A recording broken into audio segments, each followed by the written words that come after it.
Want to speak real Swahili from your first lesson? Sign up for your free lifetime account at SwahiliPod101.com. Yeah, welcome everyone. It's Medina again. Welcome to Swahili Pod 101. Today, we are going to look at the top 25 phrases in Swahili. Let's have fun. Jambo. Hello.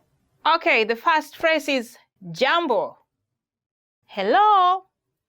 Jambo. Jambo is one of the most simple greetings in Kenya. Anyone can use it at any time. In fact, we love using it with tourists. Please visit Kenya and just say jambo. Habari za asubuhi. Good morning. Okay, the next phrase is habari za asubuhi. Good morning. Habari za asubuhi. We often wake up tired sometimes in the morning, but it doesn't cost to say habari za asubuhi. Good morning. Habari za mchana. Good afternoon. The next phrase is habari za mchana. Good afternoon. Habari za mchana. You know, in the afternoon when you meet someone, you're like, oh, habari za mchana. Habari means news. So you're trying to ask someone, okay, how is your afternoon? Tell me anything that is happening in your afternoon. Usiku mwema. Good night. Usiku mwema. Good night. Usiku mwema. Good night. Yes, it's time to sleep. I sometimes look forward to that time. And, you know, I look forward to saying good night to my friends or to my family or to my whatever person who is there. Jina lako nani? What's your name? Jina lako nani? What's your name? Jina lako nani? It's an obvious question whenever we meet with people, especially when you want to know who they are. It's polite to know someone's name, right? Do you like being called by your name? Yeah, that's why this phrase is very important. Jina lako nani? Mimi naitwa Medina. My name is Medina. Mimi naitwa Medina. Now, this is actually an answer to the previous question, Jina lako nani? What's your name? Now, you have to keep this in mind that, you know, if you use this word frequently, you'll be able to tell people about your name. You'll be able to tell people your name. Nina furaha kukutana na wewe. Nice to meet you. Nina furaha kukutana na wewe. Nice to meet you. Nina furaha kukutana na wewe. Nice to meet you. I mean, it's really polite. I always feel like energized when someone says, nice to meet you. It can be awkward when someone says, oh, I did not want to meet you, you know, but we rarely hear that. Just use that word, nice to meet you. Habari gani? How are you? Habari gani? How are you? Habari in Swahili means news. And gani means what? So what news? Actually, what you're trying to ask here is like, what do you have? I mean, what is all about your life right now in a polite way, you know? Then someone will say, mzuri, or it's okay. They will not go on telling you whatever is happening all around, but, you know, they'll just say it's fine or not good, you know? So it's an important phrase. Niko salama, asante, na wewe? I am fine, thanks. And you? Niko salama, asante. Fine, thanks. And you? Niko salama, asante means, oh, I'm fine. Literally, that is what it means. I'm fine, thank you. Then you take it back. What about you? You are concerned about the person who is asking you, you know? If you just say, oh, I'm fine, thanks, then you keep quiet, you know? I mean, we do that sometimes, but, you know, sometimes you want to show concern, so you ask, na wewe, and you? Tafadhali, please. Tafadhali, please. It's a magic word all around the world. So tafadhali is one of those words that you want to embrace when you visit Kenya.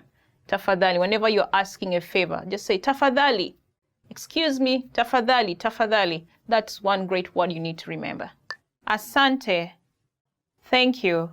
Asante, thank you. It's also one of the magic words that relates to tafadhali, please. You know, asante is like you're appreciating whatever favor you received from someone who did you a favor. So it's also one of those words you like to embrace whenever and wherever.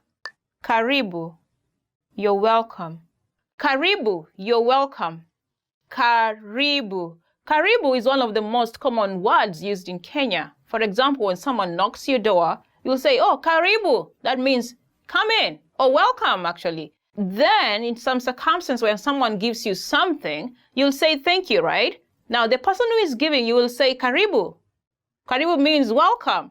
So it can be a joke, but you know what? You can go and ask them, or you can go and ask as many favors as you can, because they said karibu. I mean, that's a joke. You don't have to take it seriously, though. Ndio. Yes. Ndio. Yes. Ndio. Ndio is a response. Whenever someone asks a question, you can say ndio if it's a positive answer, to the question. It depends. You know, there are the yes, no questions. Yeah, that is where it lies. Ndio. Umefika Kenya? Ndio. Umekula chakula? Ndio. Umefika Kenya means, have you arrived in Kenya? You'll say yes, which is ndio. Have you eaten food? Umekula chakula? You'll say ndio, yes. Hapana, no. Hapana, no. Hapana. Hapana is an answer to the yes-no question, just like ndio. Ndio means yes, as we looked at it previously. Now here it's no. Umefika Kenya? Hapana. Have you arrived in Kenya? No. Umekula chakula? Have you eaten food? No. Hapana. Sawa. Okay. Sawa. Okay. Sawa. Okay. Sawa. Sawa is used to acknowledge that you agree to whatever has been said. For example, you can say, sawa, nimeelewa maelezo yako. Okay, I've understood the explanation. Niwie radhi. Excuse me. Niwie radhi. Excuse me. Niwie radhi. This is a very handy word, especially when you want someone to excuse you for something. Niwie radhi. Naweza angalia mzigo wako? Excuse me, can I check your bag? Samahani. I'm sorry. Samahani. I am sorry. Samahani. Samahani is also one of those polite words that you really need to remember. It comes handy when you make a mistake. Samahani, nimechelewa. I'm very sorry that I'm late. Ni saa ngapi? What time is it? Ni saa ngapi? What time is it? Ni saa ngapi? Of course, you'll want to know time. If you cannot see the time, probably there's no wall clock around, or perhaps your phone is off to check, or perhaps you forgot your wristwatch. You'll ask your friend, ni saa ngapi?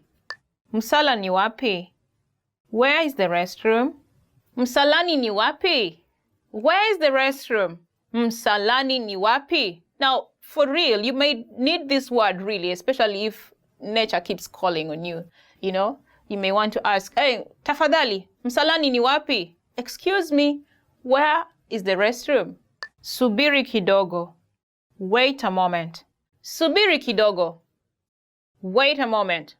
Subiri kidogo. When you're caught up doing something and someone asks for a favor, you may use this word. Just a moment. Subiri kidogo. Bei ya hii ni nini? How much is this? Bei ya hii ni nini? How much is this? Bei ya hii ni nini? How much is this? Bei ya hii ni nini? Now, he there stands for the thing that you want to buy. For example, you can say, bei ya hii nguo ni nini? How much is this dress?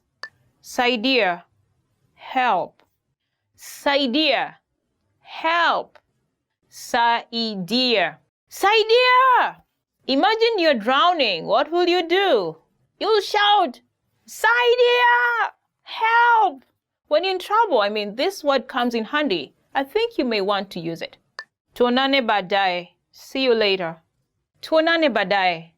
See you later. Tuonane baadaye. After you meet with your friend, you have a chat with her or him, you'll definitely say, bye, see you later, when you're parting. I think it's also one of those polite words that you may want to add to your list. Kwaheri, goodbye. Kwaheri, goodbye. Kwaheri, goodbye. Kwaheri. Now, Kwaheri reminds me of those toughest moments in my life, when I went abroad to study and my family was back in my country. The toughest moments was when we were parting, I will never want to say Kwaheri. I will never want to say goodbye. I will never even want to utter it out, but I will just say it with tears rolling down my cheeks. Yeah, Kwaheri. It's a good word to use whenever you're parting. Sijui, I don't know. Sijui, I don't know. Sijui. This is a word that you'll use when you acknowledge that for sure you're not sure about the answer to the question or to the situation that is happening at the moment. Some people think it's impolite to say sijui, especially when you're asking for directions.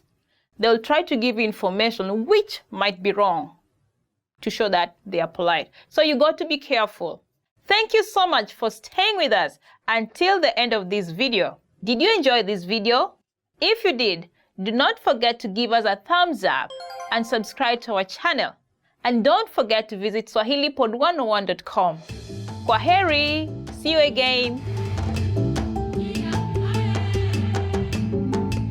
Welcome to SwahiliPod101.com's Kiswahili kwa dakika tatu. The fastest, easiest, and most fun way to learn Swahili.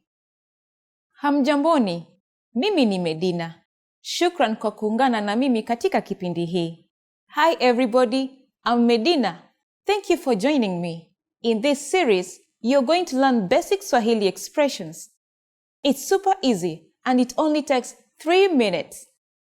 And in this first lesson, you're going to learn how to introduce yourself in Swahili. You learn both an informal and formal way to do it. But unlike many other languages, there is not a very big difference between informal and formal speech in Swahili. First, let's see how Kenyan people introduce themselves in an informal situation. Habari, mimi ni Medina.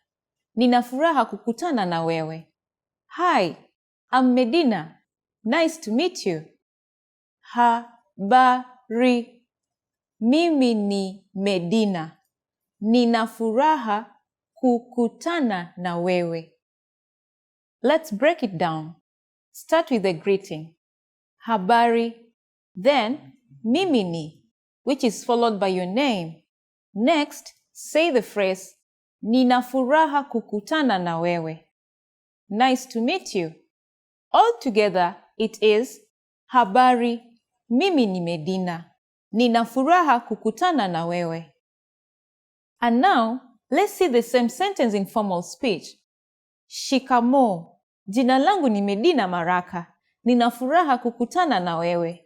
Hello, my name is Medina Maraka. Nice to meet you. Shikamoo. Jina langu ni Medina Maraka. Nina furaha kukutana na wewe. So, what has changed from the previous introduction? Let's take a closer look at these together. It's important to note that habari can be used in both casual and formal settings. However, it is more formal and respectful to use the word shikamoo, especially when addressing an older person. Shikamoo implies good day or simply hello. You will notice that the section mimi ni for I am changes to jina langu ni Medina for my name is Medina. During a formal self-introduction, it is advisable to mention your last name. So, I will say, my name is Medina Maraka. Here, you'll say your full name. Finally, Nina furaha kukutana na wewe is the same for both. This phrase means, nice to meet you. One more time. The informal way to introduce yourself in Swahili is, Habari. Mimi ni Medina. Nina furaha kukutana na wewe. And the formal way to introduce yourself is Shikamoo. Jina langu ni Medina Maraka. Nina furaha kukutana na wewe. Now, it's time for Medina's insights. When introducing yourself, it's a good habit to shake hands. Usually, the right hand is slightly supported by the left hand. If you're concerned about politeness, a slight bend forward while shaking the hand adds a sign of respect in the Kenyan business world. However, if you speak too formally, people will think you sound unnatural. In Kenya, simplicity is best. Do you know how to say thank you in Swahili? You'll learn how to say this and many other words in the next Kiswahili kwa dakika tatu. Thanks for dropping by and see you next time. Kwaheri, tuonane tena. Habari yako? Mzuri sana. Uko mzima? Niko mzima kabisa, asante. Want to speak real Swahili from your first lesson? Sign up for your free lifetime account at SwahiliPod101.com.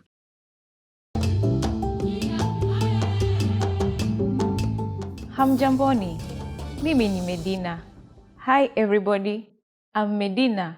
Welcome to SwahiliPod101.com's Kiswahili kwa dakika tatu, the fastest, easiest, and most fun way to learn Swahili.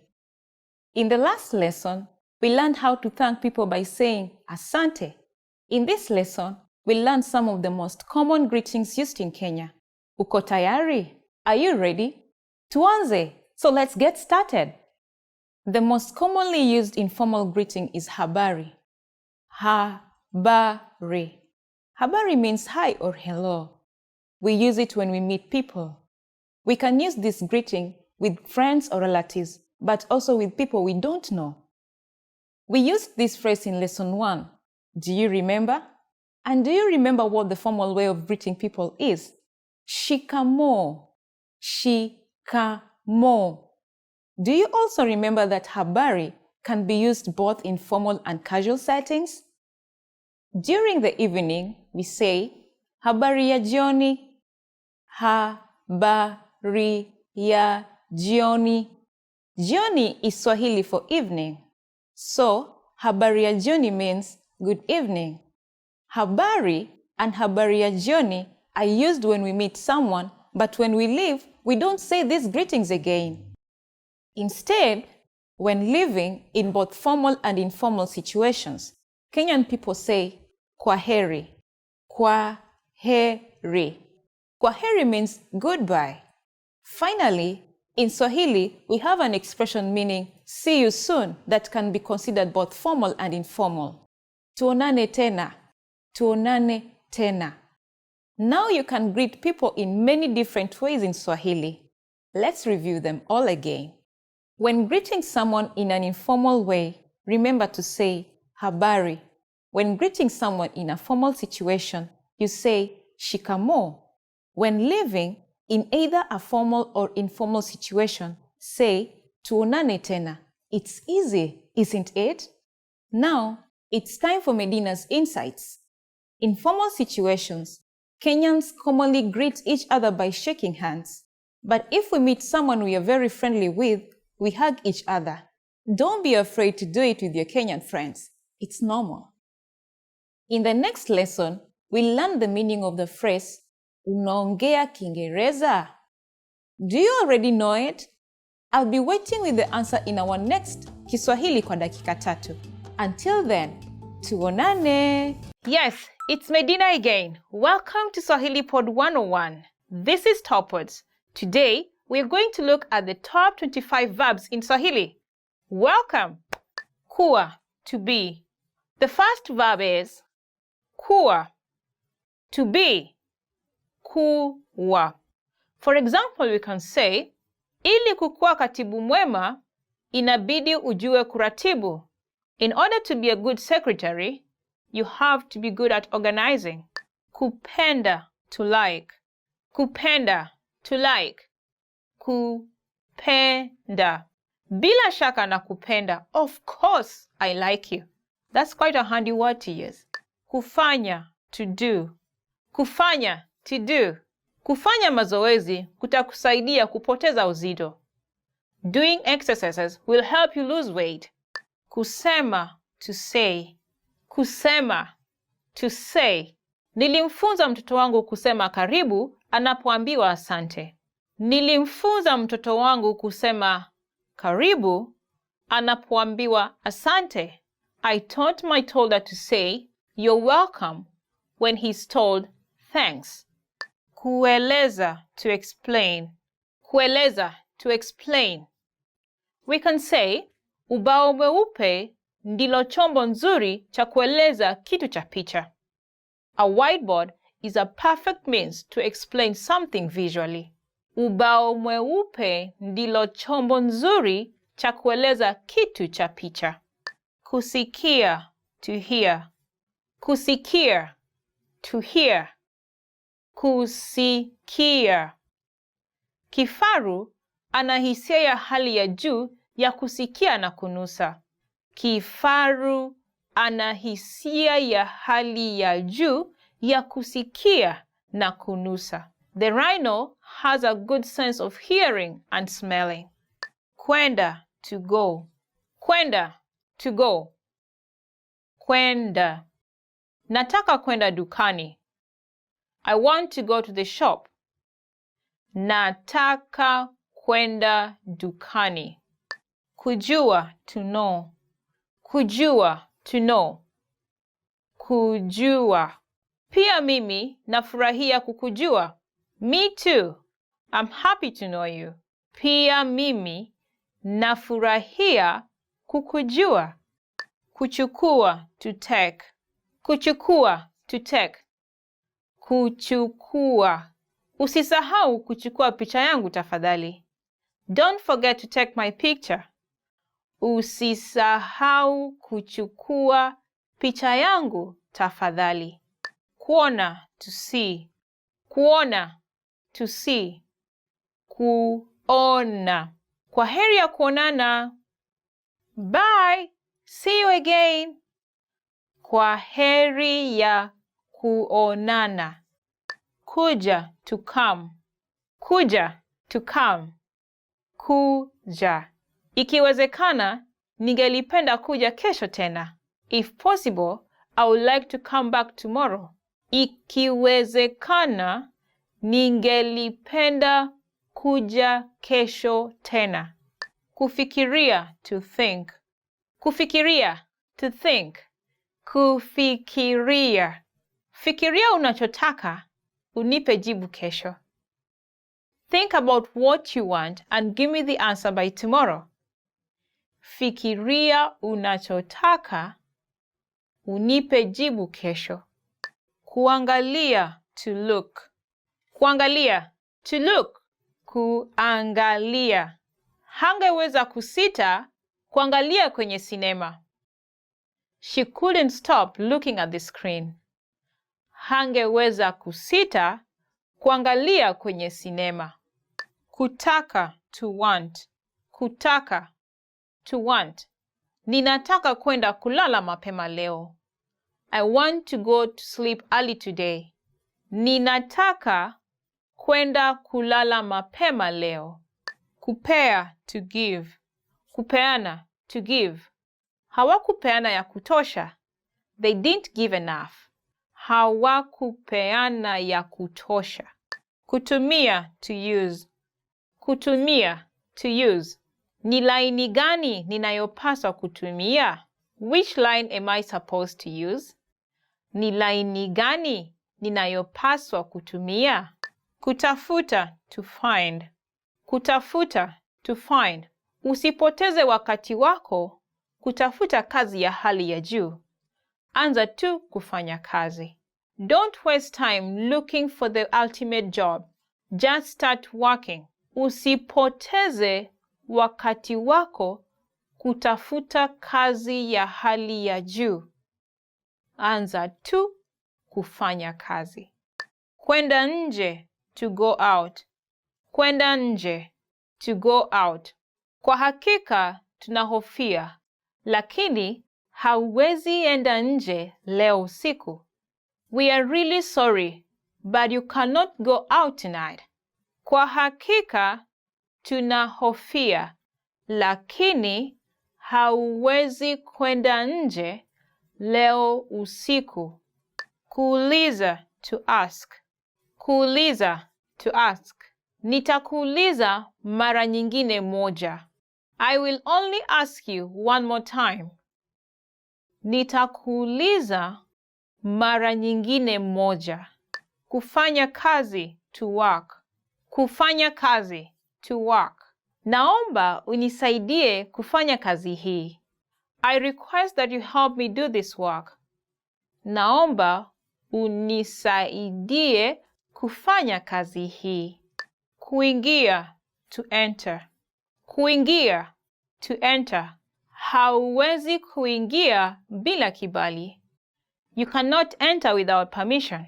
Hauwezi kuingia bila kibali. Kuhisi, to feel. Kuhisi, to feel. Kuhisi. Nahisi vizuri. I feel good. Nahisi vizuri. Kujaribu, to try. Kujaribu, to try. Kujaribu. Ningelipenda kuchagua kitu ambacho sijawahi kujaribu. I would like to try something I've never tried before. Ningelipenda kuchagua kitu ambacho sijawahi kujaribu. Kuondoka, to leave. Kuondoka, to leave. Kuondoka. Watu huzoea kuondoka nyumbani na kwenda kazini wakati wa jua kupaa. People usually leave home for work at sunrise. Watu huzoea kuondoka nyumbani na kwenda kazini wakati wa jua kupaa. Kuita, to call. Kuita, to call. Kuita. Nitakuita papo nitapofika nyumbani. I will call once I arrive home. Nitakuita papo nitapofika nyumbani. Thank you so much for staying with us until the end of this video. How was it? If you liked it, please, we'd like to hear your comments. And don't forget to visit SwahiliPod101.com for more lessons. See you then. Bye. Kwaheri. Hamjamboni. Mimi ni Medina. Hi everybody. I'm Medina. Welcome to SwahiliPod101.com's Kiswahili kwa dakika tatu, the fastest, easiest, and most fun way to learn Swahili. In the last lesson, we learned the most common forms of greetings in Swahili. Do you remember Habari as an informal way of greeting someone, and Shikamo, the formal version? In this lesson, you're going to learn a very useful phrase. Do you speak English? If you find yourself in a situation where you need assistance in English, this phrase can be a lifesaver. And because you're asking it in Swahili, you can be sure that everyone will understand what you're saying, even if their answer is no. Here's the informal way to say it. Unaongea Kiingereza? Unaongea Kiingereza? In Swahili, we sometimes use a one-word phrase that combines the subject and its verb. Unaongea is a good example. Breaking this phrase down further, we have u, which is a pronoun for the subject. Na shows the subject's potential of doing an action. It makes the statement affirmative. Ongea is the verb for speak. Together, we have unaongea, which literally means you speak. Saying it with a higher intonation makes it a question. So, unaongea means, do you speak? Adding Kiingereza, the word for English, will make it unaongea Kiingereza. This means, do you speak English? Altogether we have unaongea Kiingereza. Unaongea Kiingereza. To learn how to properly construct one-word sentences, check out our obsolete beginner series at SwahiliPod101.com. There, you'll find several detailed grammar lessons. We are now going to make this sentence formal. It isn't hard. First, add the word J at the beginning of the sentence. J is a word that prompts a question. The sentence unaongea will change to J, unaweza ongea. Note the extra word weza, which means able. J unaweza ongea therefore means, are you able to? Let's look at the full sentence. Je, unaweza ongea Kiingereza? Do you speak English? Je, unaweza ongea Kiingereza? Adding samahani, which means excuse me, makes the sentence even more polite. Samahani, Unaweza ongea Kiingereza? The responses you'll receive could be one of these three.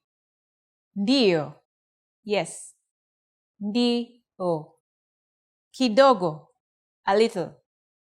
Kidogo. La, siongei Kiingereza.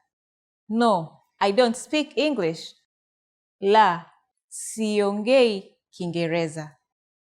Since la siongei Kiingereza is a negative statement, we need to say la first, followed by si before the verb, and an e at the end of the verb.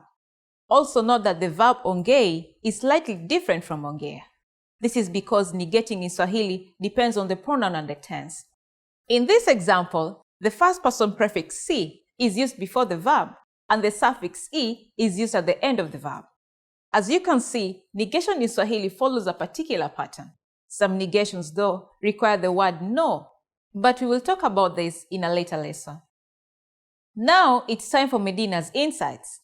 For those of you who speak languages other than English, this question still works. Just substitute Kiingereza with a different language. Here are some examples. Kitalia is Italian. Kirusi is Russian. Kispania is Spanish. And Kijerumani is German. In this lesson, we mentioned the expression Samahani, but did you know that this can also be used as an apology? We'll be learning this in the next lesson, as well as other ways to apologize in Swahili. It's never too late to show your good manners to Kenyans. So, I'll see you in our next Kiswahili kwa dakika tatu. See you next time. Kwaheri. Habari ya asubuhi. Mzuri mwenzangu, lakini nilikuona wapi? Kwa majina naitwa Fatuma Ali. Nami naitwa Mohamed Njoroge. Niko na furaha kukujua. Nimefurahia pia. Nimetumwa na rafiki yako nije nikuone. Haya basi, nikusaidiaje?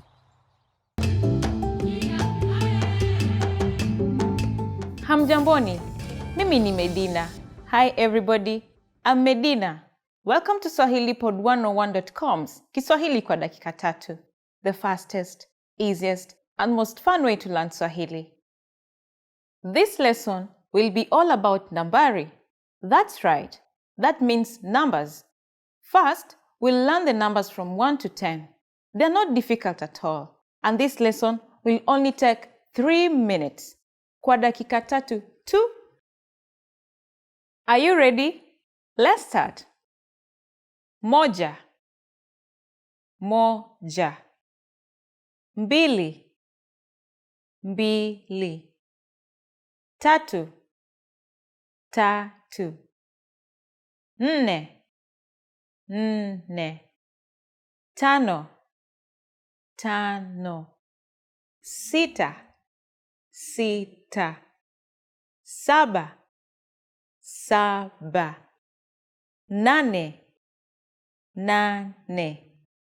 Tisa. Tisa. Kumi. Kumi. Okay, now repeat after me. I'll say the numbers and give you time to repeat each one. Moja. Mbili. Tatu. Nne. Tano. Sita. Saba. Nane. Tisa. Kumi. Great job! If you're wondering what comes before moja, namely 0, it is sufuri in Swahili. Sufuri. It's quite easy to remember, right? Now, there's no need to panic if your new Kenyan friend asks for your cell phone number. Let's practice how you'll say it. We'll use the phrase, nambari yangu ni, which means, my number is. Nambari yangu ni. Sufuri, saba, mbili, tatu, nne, nane, saba, tisa, sita, tano. Can you read it by yourself?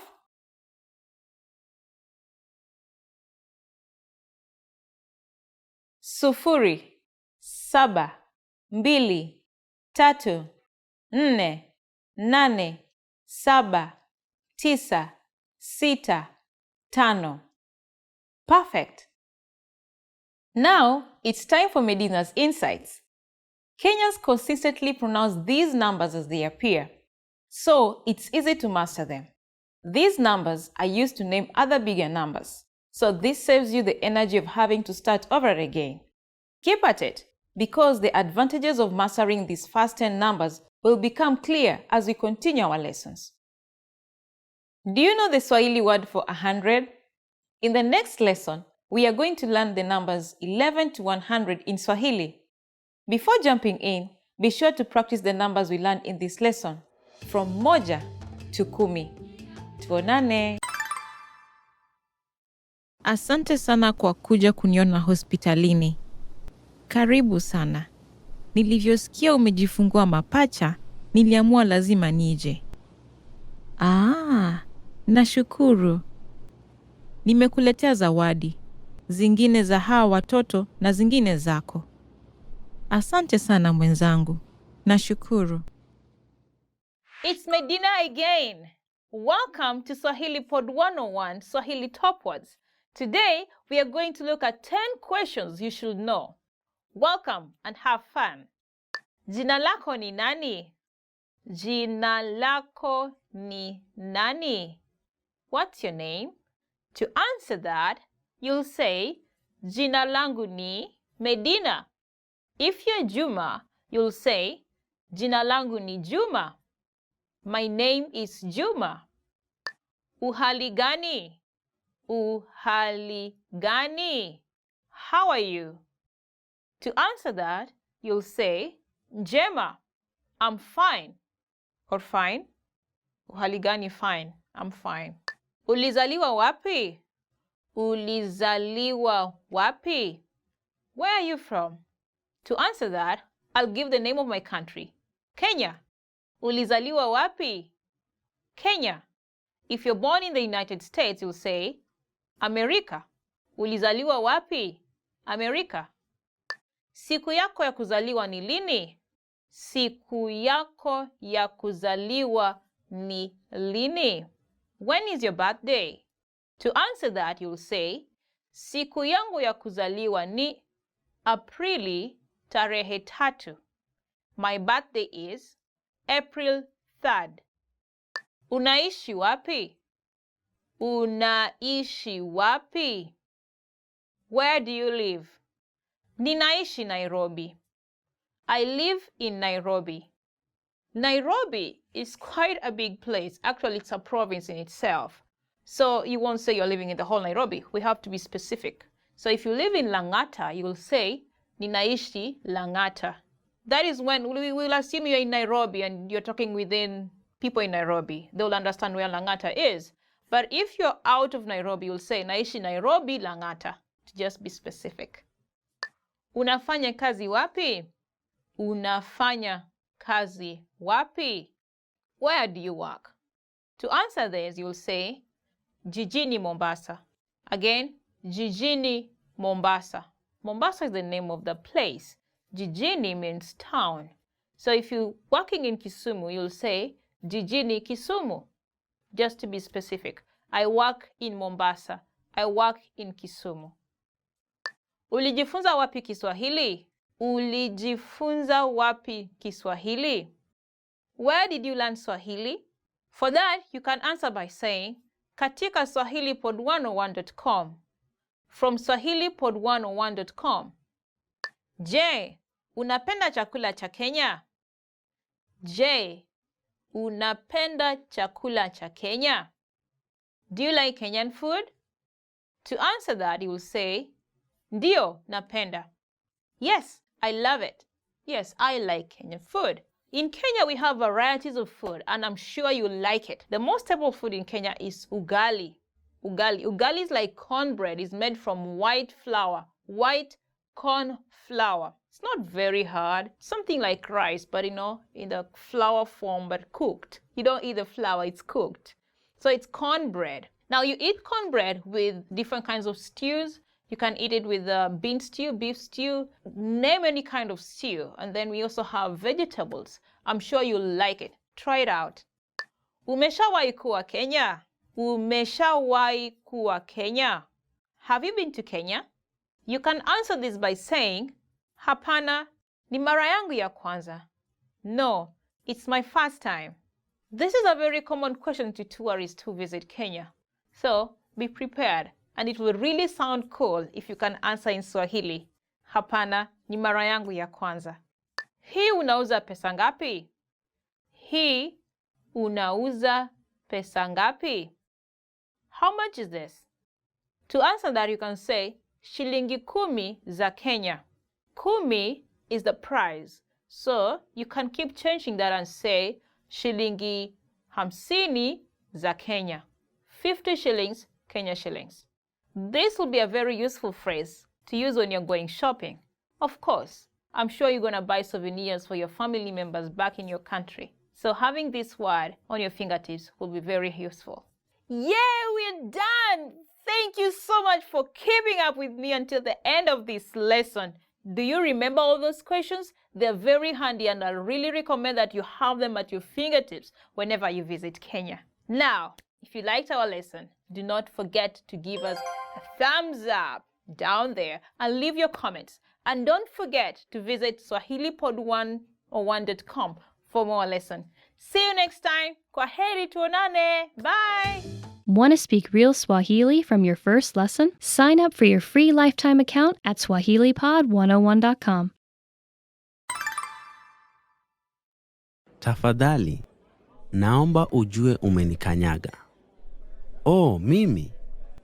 Ndiyo, kwa vidole za mguu. Pole sana.